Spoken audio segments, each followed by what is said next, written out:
This is the story of the Pendle Witches, and how a 9-year-old girl called Janet would go on to condemn her whole family to death. 9-year-old Janet Device was a beggar and would have been lost to history. However, she became notorious for her role in one of the most disturbing trials on record, the Pendle Witch Trials. The year was 1612.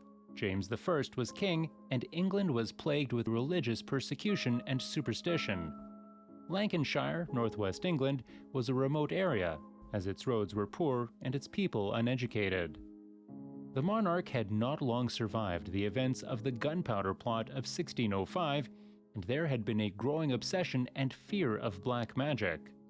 Even the king's own magnum opus, Demonology, which had been published in 1597, further fueled the fear of demonology.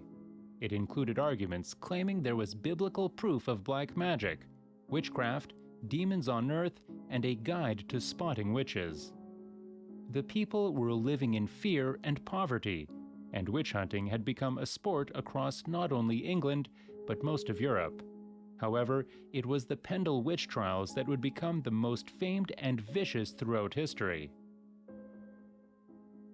This story begins with two families at its center, the Demdikes and the Chattoxes, better known as the Pendle Witches. Both families were headed by elderly widows, Elizabeth Southerns, also known as Old Demdike, and Anne Whittle, known as Old Chattox.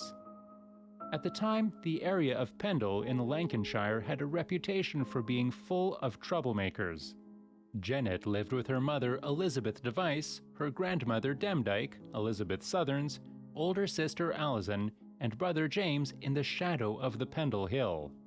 They survived by begging and bargained with their reputation as wise women who claimed to have the power to heal and remove curses. On March 18th of 1612, when one of Demdike's granddaughters, Alison Device, was out begging, she would cross paths with a man named John Law, who was a peddler from Halifax. As usual, she would beg, asking for some metal pins, but was promptly refused, and the peddler walked on. Not long after, a familiar spirit in the shape of a dog appeared to Alison and asked if she would like it to harm Mr. Law, to which she agreed. And on cue, Mr. Law collapsed, completely paralyzed down one side and unable to speak. He was taken to a local inn to be treated. Not long after, Alison was brought to his bedside, where she admitted her part in his illness and once more begged, this time for his forgiveness, which he granted. However, Law's son Abraham was far from satisfied and sought justice for his father, creating the catalyst for the Pendle Witch Trials. The matter was brought to the attention of local magistrate Roger Noel. He interviewed Alison, who confessed to bewitching the peddler, but also accused her neighbors, the Chattoxes, of committing witchcraft. She claimed they had bewitched and killed 4 people as revenge for a feud between the two families. The Chattoxes pointed the finger straight back at the Demdikes, accusing them of black magic. Noel had Alison promptly arrested and imprisoned. Further arrests began to take place, including that of Granny Demdike, as well as their neighbors Anne Whittle, known as Anne Chattox, and her daughter Anne Redfern.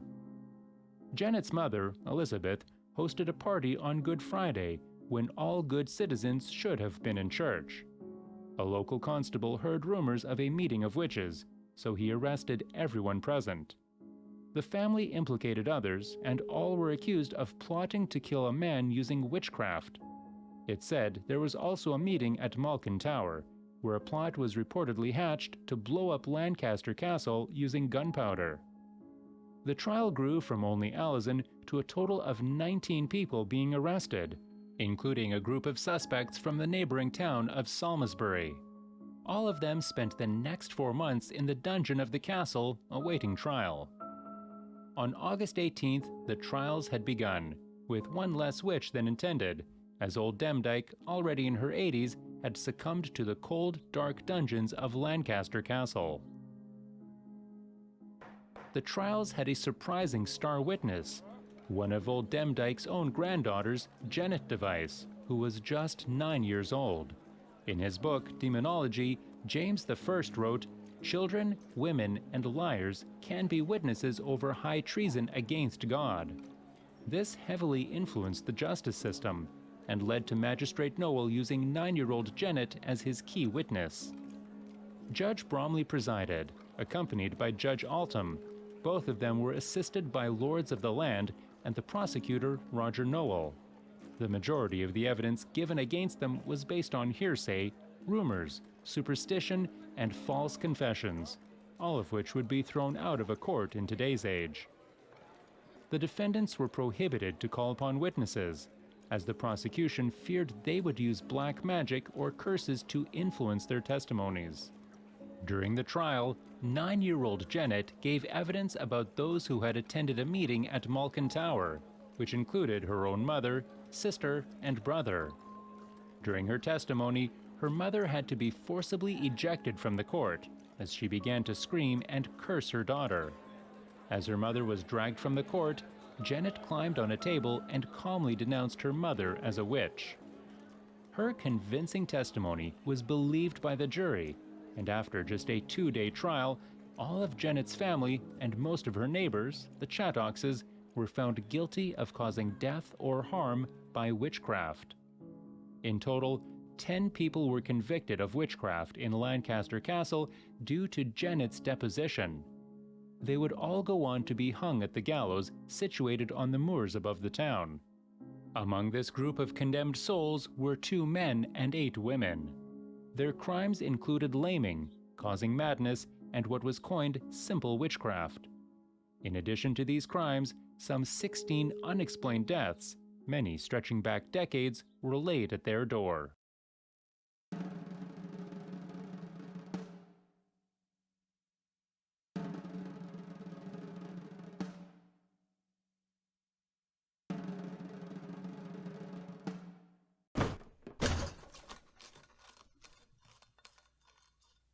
Thus ended the trials of the Pendle Witches.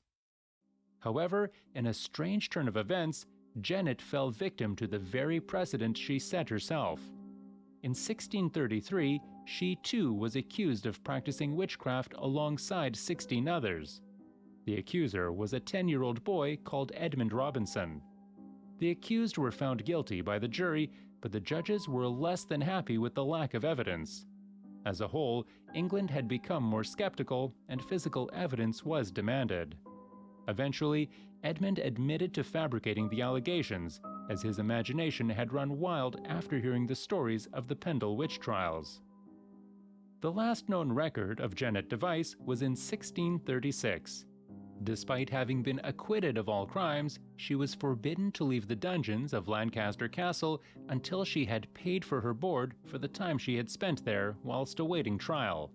For someone like Janet, a lowly beggar, it would have been impossible to raise the required funds to pay for her release. We can assume she spent the rest of her days fruitlessly begging for release from the dark and dreary dungeons beneath Lancaster Castle. Thank you for watching the Scare Library. If you enjoyed this video, please leave a like, drop a comment, and subscribe as it helps support the channel. We will see you in the next one.